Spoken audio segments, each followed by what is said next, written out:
طال بعدك عني وزادت حيرتي وازداد الألم. تعبت من كثرة الفراق وأخاف من كأس الندم. حبيبي أحببتك بقلبي، ولكن قلبي حاول أن يثنيني عن إحساسي بحبك. ودار النقاش بين عقلي وقلبي. قال قلبي: أحببته حتى جن جنوني. فقلت: من أجله اقتلوني،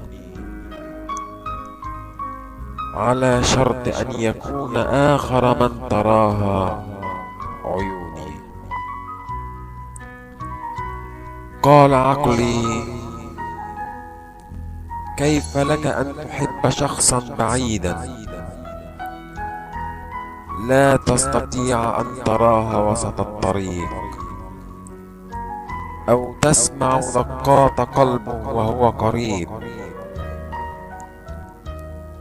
أو حتى تسمع صدى صوته وهو يناديك. فقال قلبي: وقعت في الحب دون ميعاد، وشعرت بقلبه وهو في آخر البلاد، فإن كلامه مثل السكر المذاب، وحبه لي كالمصباح المضاء.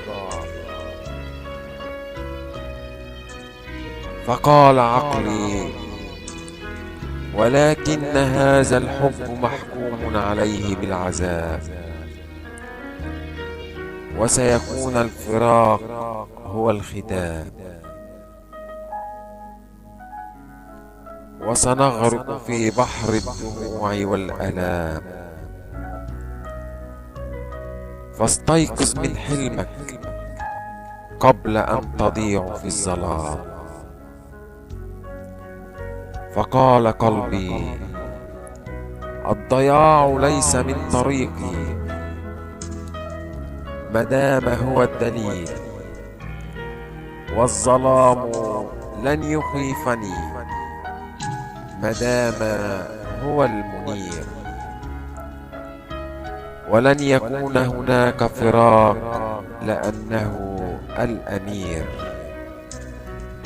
فقال عقلي: استيقظ يا قلبي من أوهامك، وانظر لهذا الحب من خلال عينيك،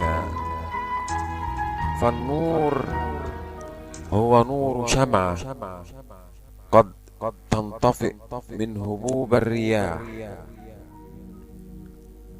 غير أنها قد تنتهي وتبقى وحدك أنت في الظلام.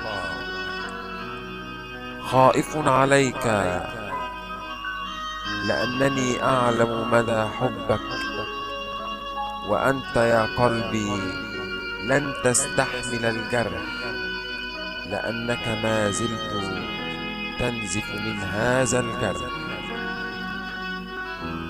فقال قلبي: اتركني في حبي وابعد الأوهام عني، وساعدني فسوف يتحقق حلمي، فأنا من دونه أضيع وحدي، وأصبح وردة زابلة منسية.